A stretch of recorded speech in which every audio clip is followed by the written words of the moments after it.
Bonjour tout le monde et bon dimanche. J'espère que vous allez bien et que vous êtes allés à l'église.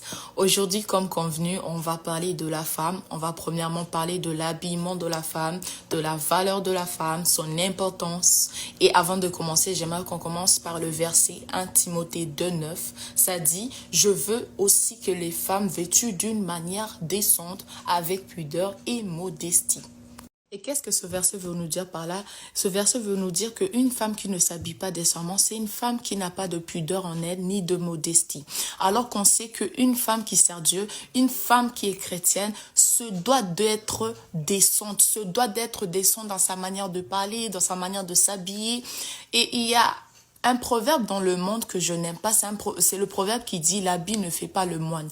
Mais moi, je vous dis aujourd'hui que l'habit fait le moine. Ton habillement en tant que femme de Dieu est très important. Ne néglige jamais ça, car ton habillement en dit plus sur toi, plus que la personne qui est à l'intérieur de toi. Des fois, on se dit, ah, la personne qui est à l'intérieur, c'est elle qui compte. Mais la personne aussi qui est à l'extérieur reflète la personne qui est à l'intérieur. Donc, fais très attention sur comment tu t'habilles, sur ton habillement. Tu dois donner de l'importance sur ton habillement et tu dois t'habiller décemment comme la parole te le demande. Je peux comprendre qu'il y a certains péchés qui sont durs à arrêter, mais il faut aussi comprendre qu'il y a des choses que tu te dois d'arrêter pour mieux servir Dieu.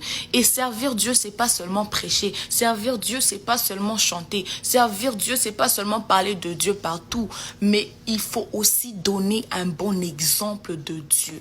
Et c'est pour cela que dans ce monde, il y a des gens qui rejettent Jésus. Pourquoi? Parce que des fois, ils regardent des chrétiens, ils se disent, mais quelle est la différence entre votre vie et la mienne? Parce qu'ils se basent sur leur habillement, ils se basent sur leur manière de vivre et ils se disent, mais il n'y a pas de changement.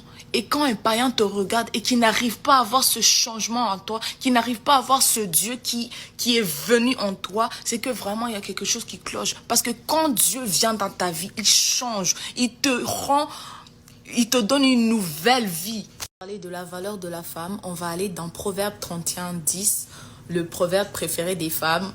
Sauf quand on parle de la femme qui se réveille tôt, là, vous n'aimez plus.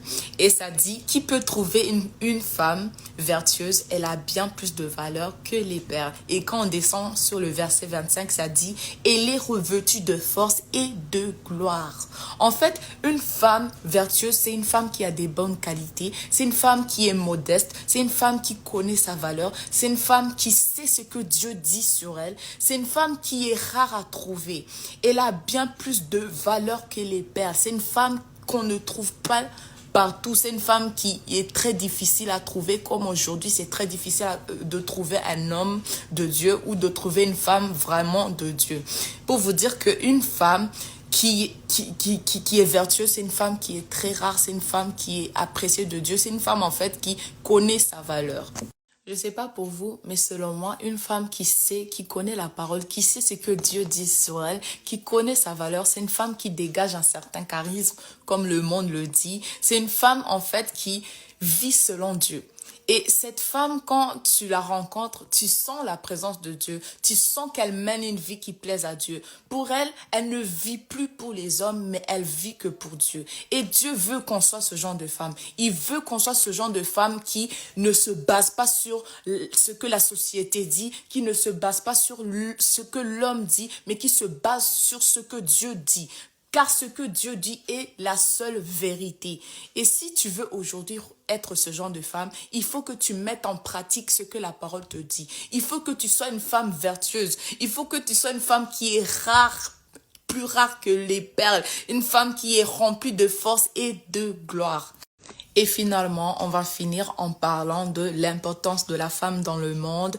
Et on va aller dans 1 Corinthiens 11, verset 11. Ça dit, « Toutefois dans le Seigneur, la femme n'est point sans l'homme, ni l'homme sans la femme. Car de même que la femme a été tirée de l'homme, de même l'homme existe par la femme et tout vient de Dieu. » J'aime beaucoup ce verset parce qu'il vient contredire ce que le monde dit.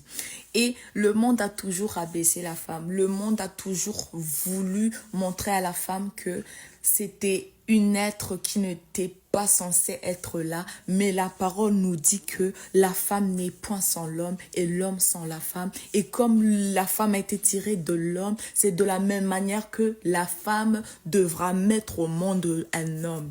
Et pour vous dire que, en fait, notre Dieu, c'est un Dieu qui est très intelligent. C'est un Dieu qui va même au-delà de l'intelligence. C'est un Dieu qui sait très bien, qui voit le passé, le futur, le présent. Il savait très bien qu'il allait avoir des débats sur la femme et l'homme, sur qui est fort, qui est capable de ça. Mais Dieu a dit que l'homme ne peut rien sans la femme et la femme ne peut rien sans l'homme. En fait, on a besoin des deux. On a besoin de la femme, on a besoin de l'homme.